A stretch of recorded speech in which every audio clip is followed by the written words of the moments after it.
Assalamualaikum warahmatullahi wabarakatuh. Selamat pagi Bapak Gifari. Perkenalkan, saya Mahendra Aditya Susilo, mahasiswa D4 Bisnis Perjalanan Wisata dengan nomor induk mahasiswa 214744274 garing SV garing 1889. Baik, pada kesempatan yang berbahagia ini saya akan berbincang lebih banyak bersama dengan Bapak Yanuar dari DPD HPI Jawa Tengah. Nah, untuk yang pertama perkenalan dulu ya Bapak. Selamat pagi Bapak Yanuar. Pagi Mas Baik, Mahendra. perkenalkan Pak, saya Mahendra dari mahasiswa D4 di Perjalanan Wisata UGM. Nah, untuk pagi ini saya ingin berbincang dengan Bapak mengenai beberapa pertanyaan yang telah kami siapkan, Pak. Sebelumnya Bapak boleh memperkenalkan diri terlebih Ya, dahulu? saya Yanuar Ardi. Kebetulan saya sekarang posisi di HPI Kabupaten Magelang. Oh, Ya, baik, jadi Pak. saya fokus di Magelang kabupatennya. Iya. Sehari-hari saya di kawasan sekitaran Borobudur, memandu ekowisata. Baik. Ya. Untuk Bapak Yanuar sendiri ini lebih ke spesialisasi bahasa Mandarin ya, Pak? Oh iya, Betul? saya basicnya memang jurusan saya dulu waktu kuliah saya program studinya bahasa Mandarin. Mandarin. Nah, kemudian mempelajari bahasa Mandarin lebih dalam, saya langsung ke Taipei. Oh, begitu. Kebetulan saya di sana kurang lebih 3 tahun. Baik, Ya, luar biasa awal-awalnya sekali. kursus singkat, habis itu ikut magang, terus sambil kerja. Kemudian selama 3 tahun nggak pulang, dan kemarin waktu pandemi saya pulang, dan sekarang merencanakan untuk ada kemungkinan untuk pengen balik lagi. Balik lagi kita itu, ya. Pak. Baik. Mengenai pertanyaan pertama ini, Iya. Pak, sejak kapan Bapak menjadi profesional guide dan bergabung dengan HPI, Pak? Oke, kalau saya dari punya lisensi atau sertifikasi lisensi kemanduan itu kurang lebih ya 3 tahunan. 3 tahun ya, Pak ya. Iya. Dan itu pertama kali bergabung ke HPI tahun berapa ya, Pak? Kalau kan ini prosesnya untuk menjadi pemandu profesional kan panjang ya Mas ya. Iya, betul, Pak. Jadi saya awalnya dulu ikut magang dulu, ya mungkin sekitar 2018-2019.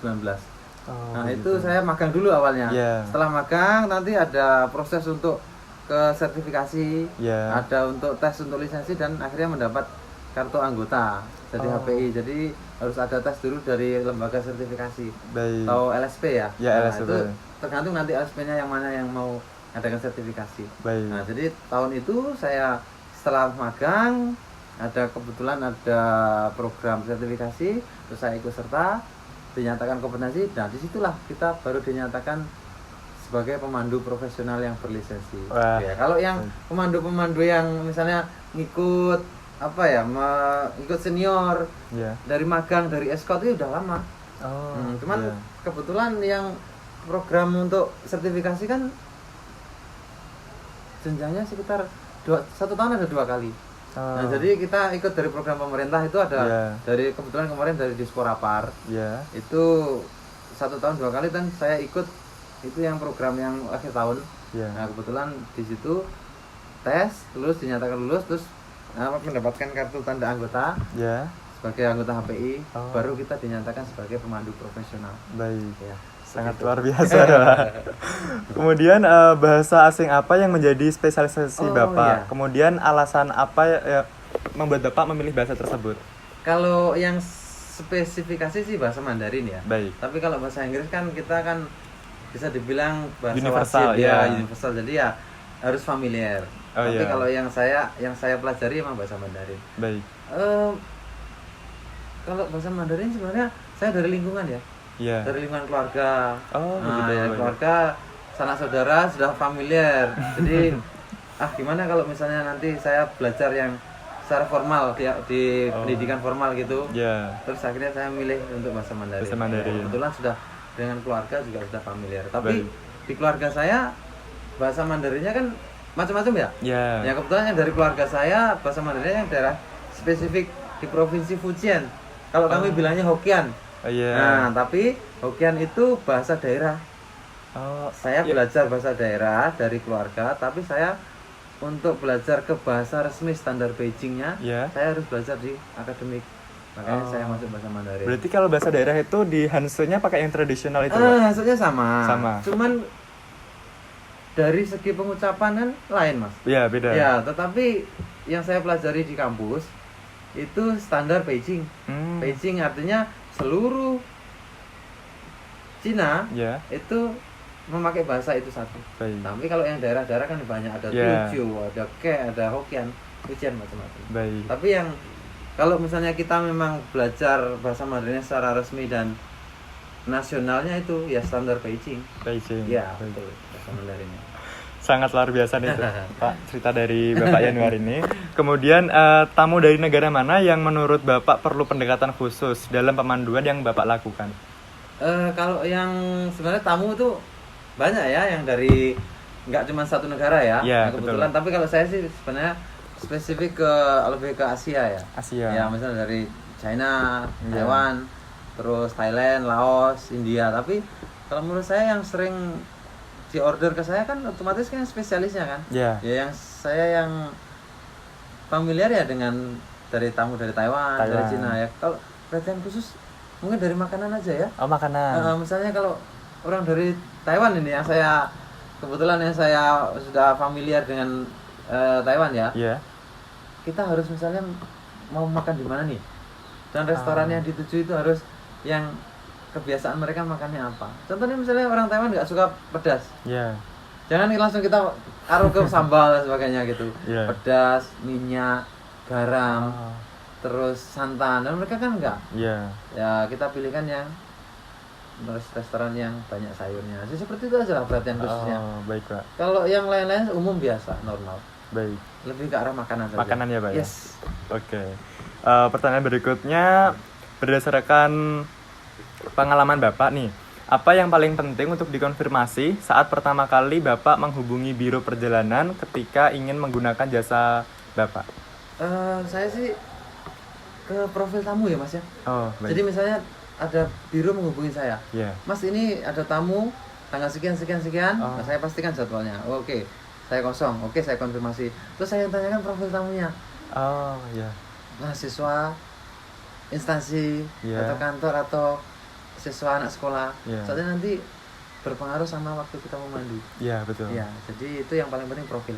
Iya. Terus kedua kalau bisa ya, kalau profil biasanya mewakili usia ya Mas ya. Iya, betul. Misalnya kantor ini kira-kira kisarannya nenek-nenek atau misalnya bapak-bapak, atau itu nanti perhatiannya khusus itu nanti di masalah waktu kita memanage perjalanan. Oh, Jadi oke. misalnya kita di kantor nih, perusahaan ini, Iya. atau keluarga yang usianya misalnya akong sama ama usianya, oh berarti kita menyediakan paling enggak harus standby payung kek, Iya, atau betul. misalnya pun kalau misalnya perlu butuh kursi roda kita siapkan. Jadi cuma itu aja antisipasi Mas, profil dari tamu. Tamu, baik. Itu yang paling penting. Baik. Yang paling kita pertama profil tamu itu, terus kita bisa mikir, oh nanti tamunya ini ya, apa aja yang persiapkan. Iya. Jadi tidak buta sama sekali. Iya, betul. Seperti itu Mas. Ya. Kemudian hal-hal yang tidak terduga apa saja Pak yang biasanya Bapak temukan saat penjemputan tamu di lokasi penjemputan Pak? Penjemputan itu biasanya meeting pointnya beda-beda ya Mas ya. Iya, Ada beda-beda. yang di bandara, Iya. ada yang di hotel, ada yang. Kalau saya seringnya sih ya di bandara itu delay biasanya. Oh. Tetapi delay kan bukan dari tamunya kan Mas Iya. ya, dari Maskapainya. maskapai. Tapi kan berimbas ke ketika nanti kita susunan jamnya kan. Iya, betul, Misalnya di lokasi wisata ini jam sekian kan bisa mundur, bisa maju. Nah, itu Iya. yang harus kita pikirkan. Artinya ketika ada pesawat delay, katakanlah setengah jam, 1 jam, begitu tamu udah nyampe kita sampaikan, Bapak Ibu sebenarnya jadwalnya Oh, penjemputan jam segini, karena delay jadi harus ada lokasi wisata yang jamnya nanti bisa dipersingkat. oh begitu. Nah, atau mungkin kalau misalnya pun tidak memungkinkan untuk dikunjungi, bisa di skip dan kita tawarkan. Oke. Artinya jam sekian nggak mungkin untuk kita datengin. Iya. Ada alternatif mana dulu gitu kita tawarkan. Tapi kalau misalnya menyerahkan sepenuhnya ke kita, ya kita harus memanage. Artinya Bapak Ibu misalnya kunjungan ke lokasi A ini durasinya 45 menit, kita kurangi jadi setengah jam. Setengah jam. Ya biar untuk manage. Biasanya itu aja. Nah kalau yang di penjemputan di hotel, biasanya biasa kan Mas molor ya. Iya. Artinya tamu harusnya misalnya standby jam 6 pagi gitu kan. Iya, betul. Ya mungkin mereka masih sarapan dan sebagainya gitu, bisa molor lah. Itu juga kita memanage perjalanannya. Cuman itu aja sih sebenarnya waktu. Berarti ketika kita menghadapi hal seperti itu kita harus melakukan Iya, memanage yang apa yang akan tawaran kita kita. lakukan. Iya. Terutama yang paling penting itu memanage jam, Mas. Iya, betul. Kasihan Mas, saya sudah bayar sekian ternyata yang dikunjungi nggak sesuai dengan jadwal. Iya. Gitu. Jadi Betul sekali, Pak. meskipun kita agak mepet-mepet dikit, kalau bisa semuanya dikunjungi. Iya. Meskipun kita agak menekankan ke Waktunya singkat durasinya. gitu, Pak. Betul. yang sering kulturnya orang kita itu gitu, Oh, datang terlambat. ya. Ya, tapi kalau kita sebagai pemandu profesional diusahakan penjemputan jam sekian, ya kita harus standby. Ya, Begitu. setuju Pak. Ya. Kemudian apa yang harus diantisipasi oleh pemandu saat memandu wisatawan di destinasi Pak? Antisipasi paling ya ini Mas, kita mengantisipasi misalnya musim ya, Ya, cuaca gitu, misalnya nyampe lokasi sekian jam sekian, berarti kemungkinan hujan dan sebagainya, kita Oh. siapkan minimal payung ya, begitu. Terus sebelum tamu datang kan kita sudah punya gambaran lokasi wisatanya seperti apa treknya. ya betul. Misalnya ini kalau orang tua ada lewat yang sini, kalau misalnya anak-anak yang masih muda kita lewatkan ke agak yang lebih ekstrim tapi menarik kayak gitu. Yeah. Itu antisipasinya gitu aja. Mungkin lebih memilih ke apa ya Mas ya, posisi nanti ketika di lokasi wisata menyesuaikan tamunya dan tamunya bisa nyaman. Terutama kita memilih area jalan atau trekking Ya, gitu. betul. Kalau misalnya kan ada Mas ya, kawasan untuk kursi roda. Oh, iya, orang tua, ada. itu kita harus benar-benar paham. Artinya kita mengantisipasi dari awal Iya. tamunya siapa ya. Makanya itu saya bilang tadi pentingnya profil. Itu yang paling penting Mas. Profil tamu yang paling penting. Jadi Iya, kita betul. bisa menyampaikan gaya bicaranya kita gimana, guiding gimana. Misalnya kita tamunya siswa nih, Iya. ya kan kita bercandanya juga lain toh. Iya. Nah, instansi beda, apalagi tamu-tamu negara. Gitu. Oh, Ya kalau antisipasi di itu aja kondisi kondisikan keamanan aja ya. keamanan Pak. Ya, yang paling penting. Berarti Sama cuaca. alangkah baiknya tuh ketika kita sebelum memandu kita harus tahu destinasinya dulu Pak ya. Pasti. Seperti apa terus Pasti. medannya kayak Sebagai gitu, Pak. pemandu itu harus menguasai Mas. Iya. Kira-kira kita mau cerita apa? Hmm. Storytelling apa yang mau kita sampaikan? Iya. Jadi kita harus paham, termasuk dari sejarah-sejarah lokasi tersebut dan kondisi real, kondisi real. Iya. Misalnya ini paving, konblok jalannya, ini tanah liat dan sebagainya, itu kita harus menyampaikan. Baik Pak. Ya, seperti itu. Kemudian ini Pak, bagaimana strategi andalan Bapak membangun kedekatan emosional dengan wisatawan yang Anda bawa? Kemudian apakah dengan humor, kuis, tanya jawab atau seperti apa gitu Pak? Untuk awal ya Mas ya, biasanya Baik, Pak. saya tuh pengen tahu responnya tamu tuh dengan dialog ya. Oh, Ya, baik. dialog yang pertanyaan yang ringan-ringan aja. Misalnya Bapak Ibu pernah mendengar ini enggak istilah ini kayak gitu. Jadi Oh. ketika nanti ada dialog tanya jawab, artinya tamu itu antusias. Yeah. Ketika antusias ada saling dua arah, Yeah. dialog dua arah.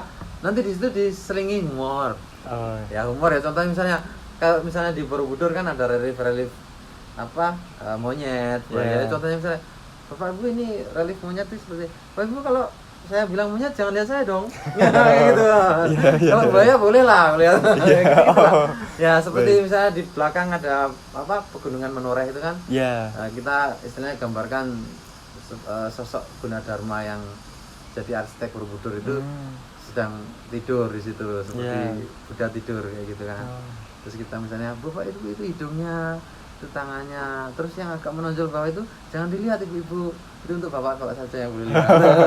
Kayak gitu ya, humor gitu lah Mas. Iya, baik, Ya. Pak. Jadi selain dialog dua arah, interaksi, tanya Iya. jawab, ya biasanya humor. Itu yang Humor, paling ringan dan paling meriah lah. Ya. Seperti itu. Berarti hal itu juga sama dilakukan kepada wisatawan mancanegara ya Pak ya? Ya, wisatawan mancanegara kita juga balik lagi harus tahu profilnya dari mana. Iya. Soalnya joke-nya beda negara kan beda. Iya, betul. Ya, jadi kita yang pilih yang safe saja. Oh, Ya gitu. Jadi ya paling enggak mempelajari lah profil iya. seperti itu. Pentingnya seorang profil seorang tamu. Kita bisa langkah selanjutnya itu bisa jadi lebih jelas. Iya. Seperti itu. Betul. Kemudian ini Pak, bagaimana Bapak mengetahui wisatawan yang Bapak bawa cukup puas dengan pelayanan yang Bapak berikan selama pemanduan? Kan bisa dilihat Mas, ketika antusiasmenya seperti apa. Iya. Terus dari gesturnya senang atau bosan atau capek kan kita bisa lihat. Iya, betul Pak. Ya, biasanya sih kalau misalnya memang wisatawan merasa puas, biasanya mereka senyumnya nggak berhenti. Oh. Dalam artian bukan ketawa-ketawa ngakak, mereka enjoy gitu. Enjoy, terus selalu rasa keingintahuannya semakin tinggi, Iya. semakin banyak. Tadi artinya dia excited. Ada feedback gitu Ya Pak, dari betul. wisatawan? Nah, terus biasanya mereka setelah selesai nih ya, misalnya selesai, biasanya bilang, Mas nanti kalau ada teman saya sini nanti tak kasih nomor Mas dan sebagainya ya, untuk langsung nanti bisa sama Mas, bisa atur jadwal. Jadi biasanya sih mereka merekomendasikan seperti itu. Iya, jadi itu salah satu bentuk dari tingkat kepuasan seorang wisatawan. Iya, biasanya gitu. Lebihnya itu biasanya terlihat dari gesturnya. Gestur wisatawan, Pak. Nek misalnya jenengan bawa tamunya ngantuk ke belakang terus nggak antusias, berarti artinya dia tidak excited. Iya. Tapi kalau ada tanya Mas ini gimana, sampai seperti selesai sesi pun sepertinya kurang. Nah, itu menunjukkan gestur mereka memang antusias dan senang dengan perjalanan ke pemanduan itu. Mungkin ini tips and trick dari Bapak nih, Pak, untuk menjadi pemandu yang menyenangkan itu seperti apa, Pak? Ini lagi-lagi menurut kan beda-beda ya, beda pemandu beda gaya ya. Kalau saya sih lebih ke pengucapan ya, pronunciation. Artinya apa yang kita sampaikan itu bisa didengar dengan baik. Intonasi, penekanannya, terus apa yang kita sampaikan. Terus di saat kita membicarakan tentang sejarah yang serius, artinya jangan dibelokkan.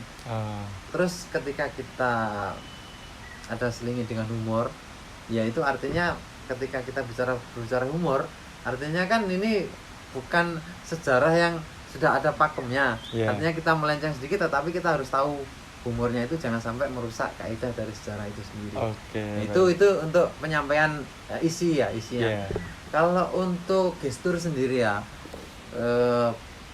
bolak-balik lagi kita harus tahu profil. Misalnya dari Thailand gitu kan, apa sih larangannya kalau di arah sana gitu. Misalnya menunjuk itu mungkin ada sesuatu yang kurang sopan dan sebagainya. Kita kalau bisa tangan kita posisi aman aja. Bahkan kalau bisa jangan melakukan tindakan yang itu masih tanda tanya, boleh apa enggak larangannya. Kalau bisa dihindari. Artinya kita yang safe aja, yang tetap sopan, dan gestur kita ketika interaksi, misalnya pun tamu rombongan, itu jangan ke satu titik saja. Semuanya harus rata. Itu pandangan. Dan juga jangan melebar kemana-mana. Artinya kita harus tetap fokus ke tamu. Jadi pandangan mata itu jangan melebar ke arah yang tidak berinteraksi. Tetapi harus rata sama rata. Itu untuk tips untuk gestur ya. Yang tadi yang awal tadi untuk tips yang untuk biar kita safe di perilaku tentang apa yang boleh dan terus yang perlu paling penting lagi, kita harus menyiapkan storytelling. Artinya konten yang akan kita sampaikan. Artinya kita harus ya minimal menguasai apa sih inti pokoknya di situ, apa yang sih perlu disampaikan, apa yang menarik dari itu gitu. Jadi kita harus gali. Kalaupun seandainya ada pertanyaan yang memang kita blank, artinya memang saya nggak belajar tentang itu, ya kita sampaikan saja, jangan sampai kita ngarang. Kita sampaikan.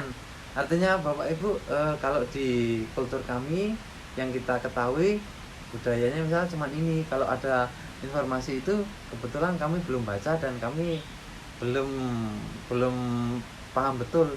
Jadi mungkin bisa saya cari lagi referensi tentang yang Bapak Ibu sampaikan gitu. Biasanya lebih amannya gitu. Jangan ngarang. Kalau misalnya berhubungan dengan situs atau heritage kita ngarang biasanya nanti fatal. Akuratan data ya Pak ya. Betul. Itu diperlukan. Misalnya relief di Borobudur ada jumlahnya berapa, kita harus betul datanya. Kalau kita nggak tahu ya begitu.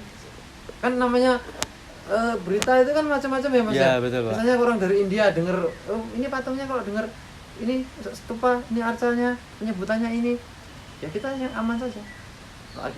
Kita kan punya pedoman ya Mas ya. Punya pedoman, artinya yang kita pelajari apa gitu. Itu yang kita jadikan pedoman. Terserah misalnya pun nanti ada berita yang sumbernya dari yang lain, ya jangan disangkal. Yang saya pelajari itu dari pedomannya dari ini. Misal nih contohnya saja, kita menjelaskan tentang Borobudur nih. Betul Pak. Biasanya kita tertuju sumbernya dari Balai Konservasi. Artinya ada data dari arkeolog. Tapi misalnya pun ada nanti berita dari, Mas katanya Borobudur peninggalan Nabi Sulaiman, dan ya boleh berpendapat seperti itu. Tapi yang sejauh yang kita pelajari itu ini loh Bapak Ibu. Misalnya Bapak Ibu pendengar dari sumber-sumber lain, ya monggo. Ya. gitu. Biasanya gitu saja. Baik. Lebih aman dan lebih kita tidak bikin gaduh. Iya, betul. Nah, betul. Jadi itulah fungsinya juga sertifikasi, Mas. Hmm, Sertifikasi kepemanduan, lisensi itu ya untuk menyeragamkan. baik. Nah, jadi nanti kedepannya semua pemandu wisata harus Lisensi. iya betul. Seperti itu. Mungkin ini pertanyaan terakhir, Pak. Apa pesan Bapak untuk teman-teman mahasiswa yang saat ini belajar kepemanduan, Pak? Ini yang saya pelajari ya. Baik. Dalam artian saya perjalanannya sudah mulai dari mahasiswa dulu mungkin terus sampai ke terjun ke pemandu wisata ya. Iya. Pertama fokus dulu saya. Fokus kita mau pemandu wisata yang model pemandu wisata yang apa? Atau fokus heritage, kita pelajari heritage itu betul. Iya. Kalau yang umum artinya satu persatu daerah yang bakal kita tempati atau kita domisilinya di mana kita kuasai. Oh, begitu. Nah. Special interest ya, Pak, berarti? Iya betul. Jadi saya Magelang nih misalnya. Iya. Sekitaran Magelang radius sekian kilo itu apa aja toh? Itu dipelajari. Baik. Dalam artian kita jangan sampai domisili di situ, tapi ketika kita masih cari data lagi, kalau bisa benar-benar dipelajari. Kita meluangkan waktu saja sebelum kita terjun betul-betul, kita meluangkan waktu. Bahkan kalau bisa mandiri artinya. Iya. Artinya mandiri mempelajari apa, soalnya itu penting banget. Oh. Soalnya namanya tamu itu macam-macam, Mas.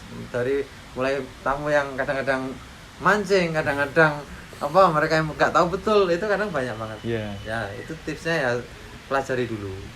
Kita fokus mau jadi pemandu yang bidang apa. Iya. Ketika kita sudah yakin, mantap, pelajari dulu. Untuk kita perbanyak storytelling. Baik. Jadi storytelling itu menjadikan suasana memandu itu jadi hidup. Baik. Apa aja, Mas? Storytelling itu bisa dari misalnya pohon beringin. Kenapa kok pohon beringin itu kadang banyak sumber mata air? Apa sih sebabnya?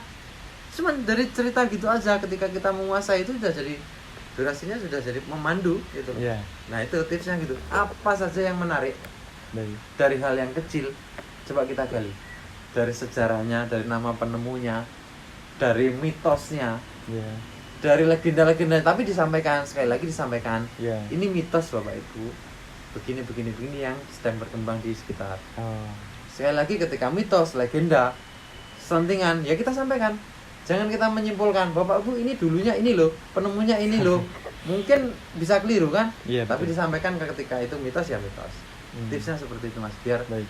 kita dalam memandu itu tidak nerjang-nerjang aturan.